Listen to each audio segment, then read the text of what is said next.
Hello, my name is Gabby and welcome back to my channel, or if you're new here, then welcome to my channel, and today's video is my spoiler-free review for Blood Like Magic by Liselle Sambury. So I will leave the content warnings for this book down in the description below, but something that this book has that I really liked is that the content warnings are within the first couple of pages when you open the book, under like an author's note. And then I also do have a journal with me for this book that I will have linked in a card up at the top of the screen. So Blood Like Magic is a debut that follows our main character after she is given her calling, which is a trial that every witch must pass in order to obtain their powers. Her task is to sacrifice her first love, and if she fails to do so, then every member of her family will lose their powers. So this is a book that took me roughly 4 months to read, and it was the first book that I had ever tried to annotate for fun, and as you can see, the sticky notes that once inhabited this book are no longer there. And that's because I just kept putting it down for like extended periods of time, because even though I was enjoying annotating, I just never really felt like doing it. So I decided that when I went to pick back up this book this month to finally finish it, I would just stop annotating it altogether.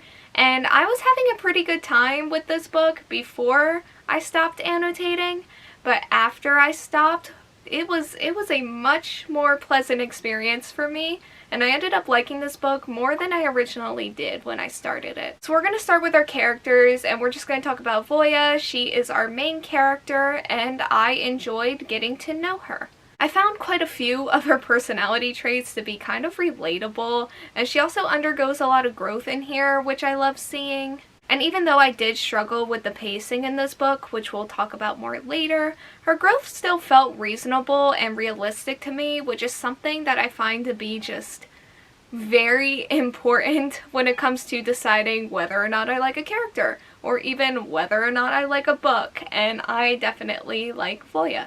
Okay, so we're just going to talk about everybody else, like, as a whole. Okay. Hello. Shadow.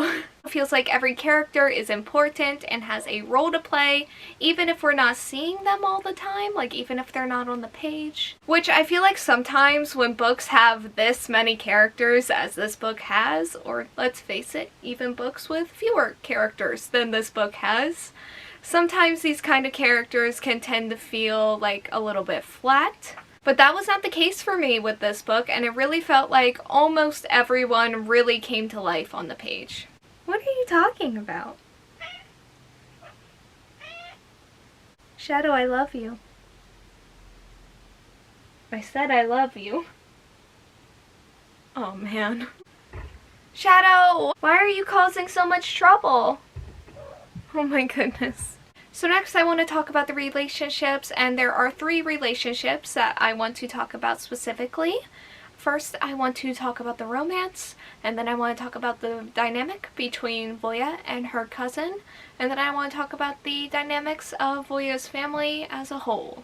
So to start with the romance, I thought that the romance in this book was really cute, and although I'm not too attached to them, like on a scale of like mid to like love, they're like somewhere in the middle of that.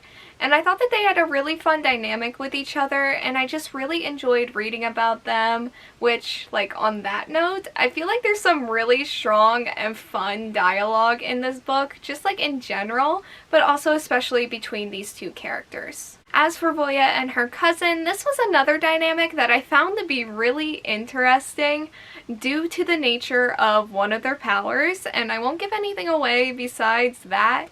But it was just such an interesting addition to like this cousins but also best friends thing that they have going on. Okay, so as for the family as a whole, once again, there is some really fun dialogue, and there are just a lot of also really complex and interesting dynamics between the family members. And a lot of them are really fun, a lot of them are kind of like heartwarming, and then a lot of them are also a little bit more messy. Something that I liked specifically is that you can really tell just how much they all care for one another, and I just enjoyed exploring all of the family members, and that also includes the ancestors as well.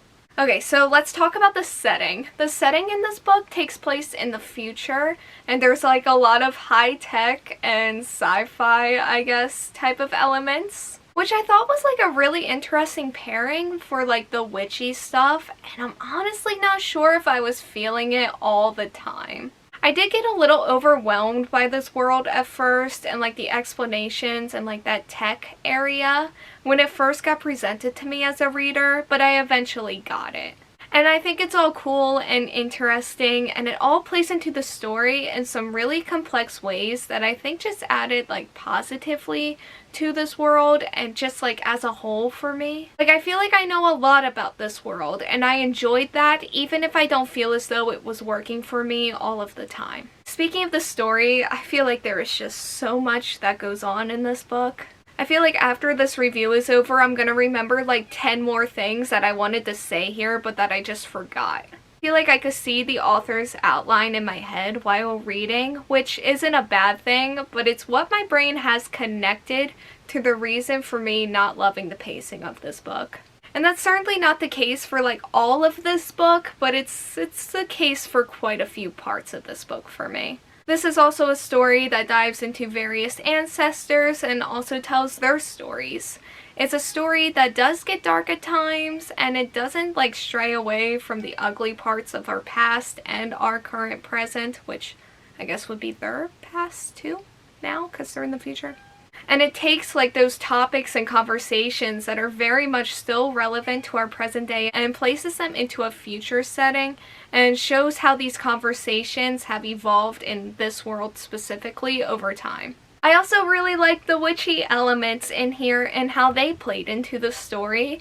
And no matter what it took to get there, I thought the story really came together well at the end.